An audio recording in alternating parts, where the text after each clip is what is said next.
Hi, everyone. Hi. Ready for some drag story time? All right. Hello. My name is Kris Barz Mendonça, or at least the person who is underneath all of this. I'm a comics writer and artist. Today, I would like to talk to you about a few themes, and with the help of my comics, I would love if you join me in this little journey of mine growing up in Brazil. I was born in 1985. I'm a kid from the early 90s. My family moved around the country quite a lot because of my father's work in the military, but at that time, we lived in a small city in the countryside of southern Brazil. I never behaved like my parents and other kids expected a regular boy to behave. I was sensitive, not at all aggressive, and for that, I was considered effeminate. For being how I was first called viado, which is the bad word people use for gay people in Brazil, the F word here, and also a sissi, mulherzinha. So, even before I knew what those meant. So with that, I learned that if I didn't behave like the other boys, I was not part of them. Every once in a while, my father went skydiving with his friends.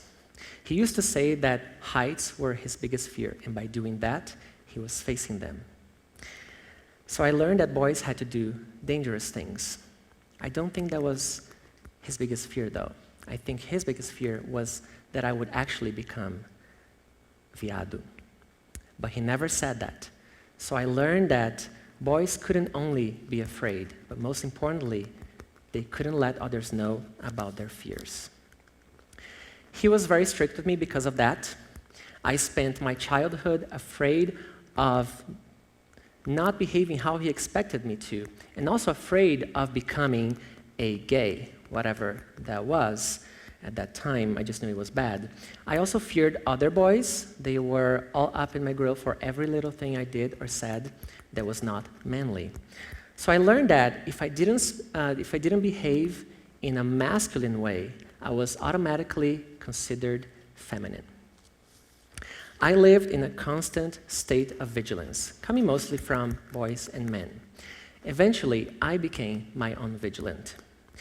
I grew up in this tiny little box that was so tight, so not my shape, that it made my childhood miserable.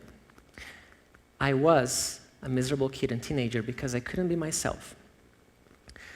I couldn't even discover what myself actually was. That myself was not only gay, which I finally accepted at the age of 19, but also queer. I did enjoy soccer and cars at first, but I also wanted to play house and dolls. Like any other child, I was curious and I wanted to explore everything. Initially, there were no boundaries in my mind. I was told about them gradually. I stayed away from cars, guns, and soccer because playing with boys involved physical and verbal aggressions. Being isolated was safer, so I isolated myself, started drawing and writing.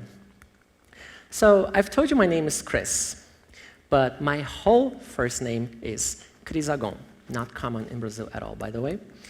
I grew up in a country that speaks a Latin-based language, Portuguese. We have gender nouns and adjectives. In order to make words masculine or feminine, we add to the end of the word an O for masculine or an A for feminine.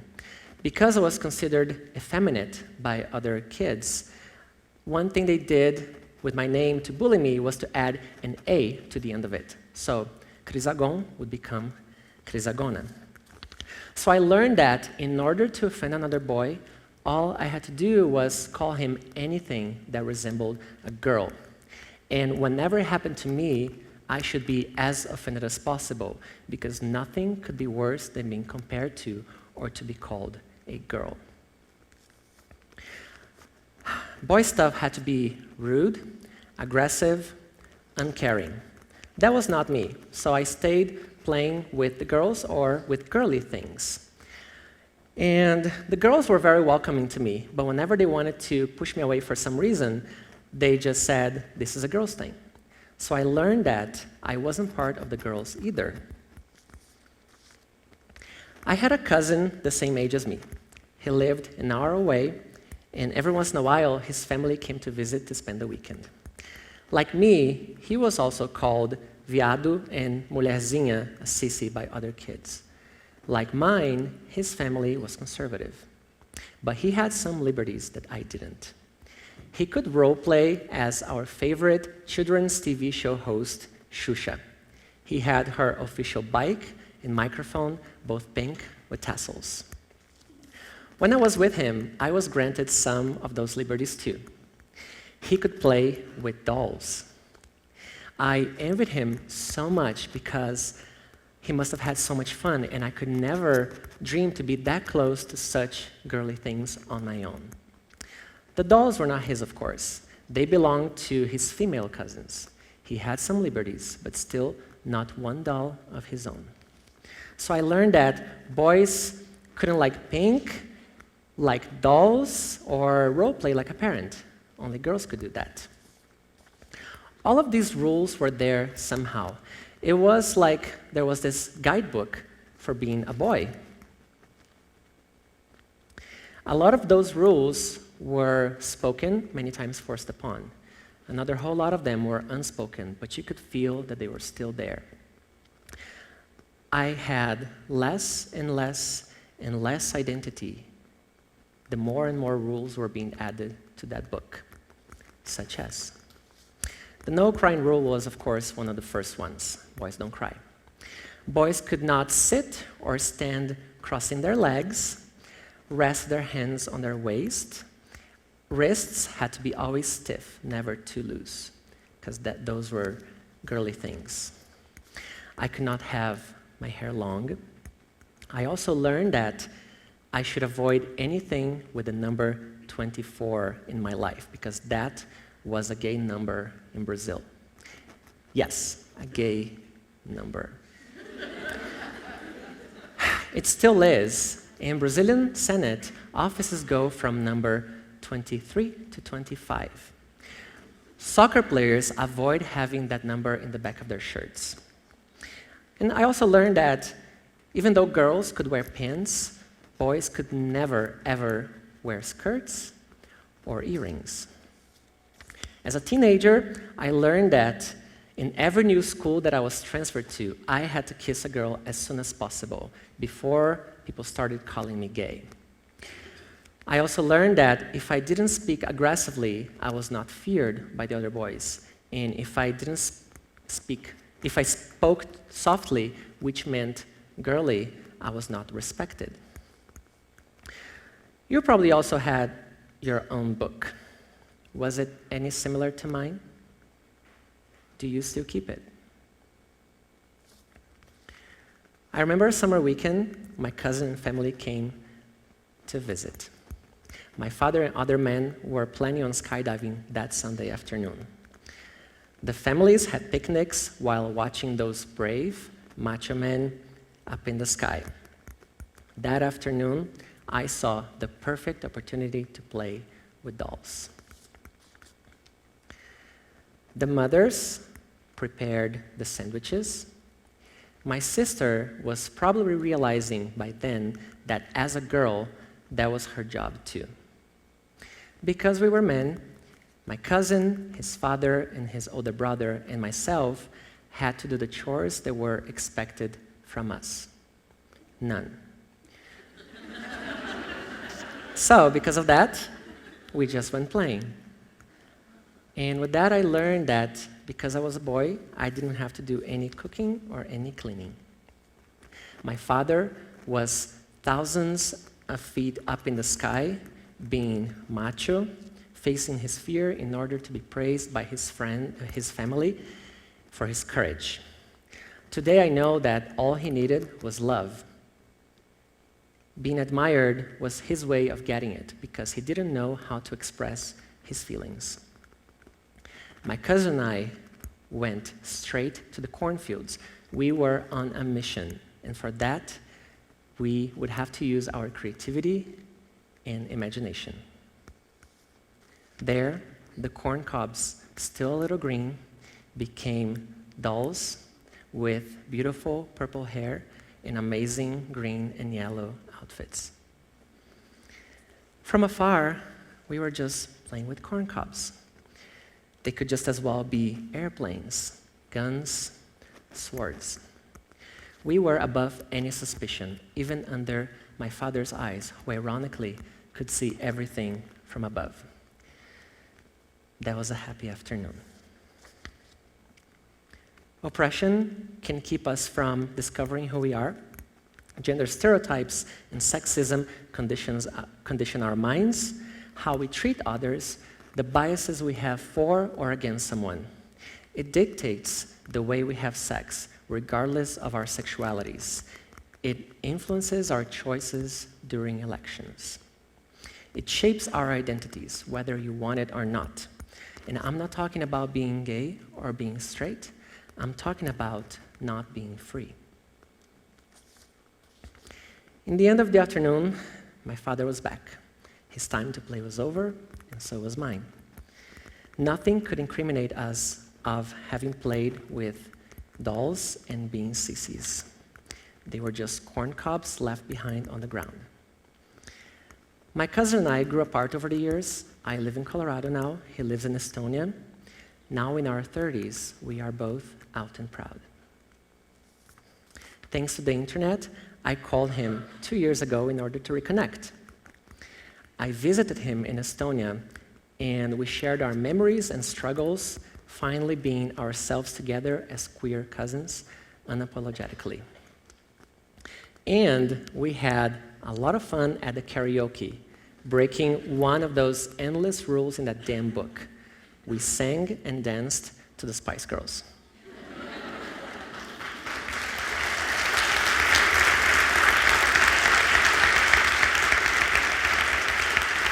And I was Baby Spice, by the way. Even though we progressed as a society, bullying because of sexuality and gay shaming still exists in the US, in Brazil, and in many other countries where it is not illegal to be gay anymore. Bullying can be one of the causes of trauma, and it can intersect with many things. Homophobia is one of them. At the same time, people who grew up facing oppression like this one are often told that in the end of the day, those awful experiences were actually good to build character. I've heard that. That feels like a little pat on the shoulder that says, hey, you went through this awful thing, but you're well and you're alive. Well, a lot of queer people are not alive. A lot of queer people are alive, but are they well? At what expense? Their self-esteem, their mental health? Am I and are you really well? There should be no shame in saying no. How can you heal from trauma then?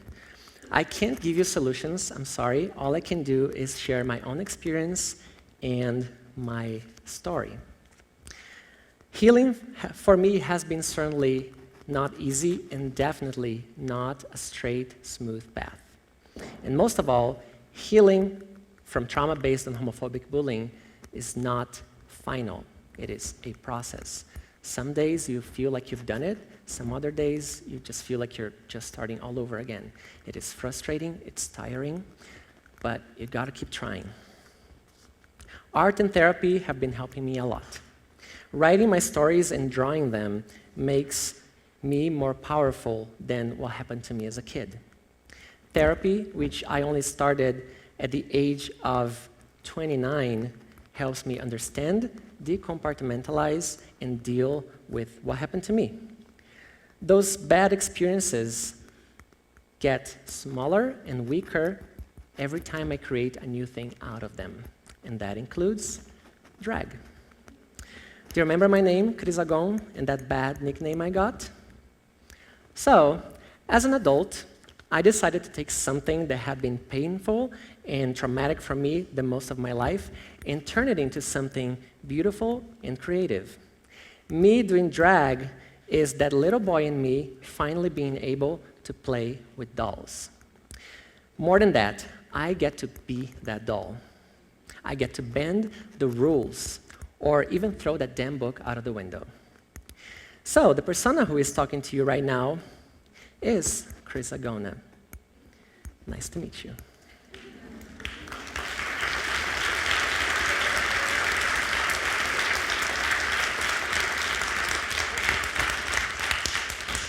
I am not ashamed of that nickname anymore. I own it, and I get to make my own rules, in or out of drag. I hope my bullies from first grade to college have found their freedom by now, because that's, the bullies, they hate other people's freedom. That's why they bully. It actually depends on them. It's not my duty to teach them, and they have to realize that that behavior also hurts them. But I hope they watch this. Art and psychological therapy should be accessible resources to everyone because everyone needs them. We all have work to do on ourselves. I know I do. After all, I was socialized as a boy. My family was the traditional family. It was also so fractured by what we call toxic masculinity. Maybe that's what traditional family actually means. I only had compulsory, heterosexual, supermasculine examples to follow. It goes beyond my father, beyond his father. A lot of men go through different, but still, conditionings of what it means to be a man. No wonder today we have, statistically speaking, and backed by research, less men go into therapy because they don't talk about their feelings and they don't seek help. We have less men feeling they are naturally equipped to be a good parent because that is supposed to be a woman's role. Do you remember who got to play house and dolls as a kid? We have more men dealing with suicide. Do you remember who was taught to be tough and not share emotions? And consequently, dealing more with substance abuse as a way to anesthetize their feelings of fear, anger, and sadness. Now, I'm not a psychologist, neither a sociologist, nor a social worker. I'm just a queer person, socialized as a boy, out as gay and queer, who trusts scientists and researchers who study all these things I told you about. We should all trust them. Remember, in our society, shame comes for free. But also remember, you don't have to feel shame in order to know what it's like to be proud of yourself. Changing how you raise boys will not make them heterosexual or homosexual. Being allowed and incentivized to play with multiple kinds of toys will only make kids more creative, better prepared for the social challenges in life, and more accepting of people, including themselves. They will be free. Thank you.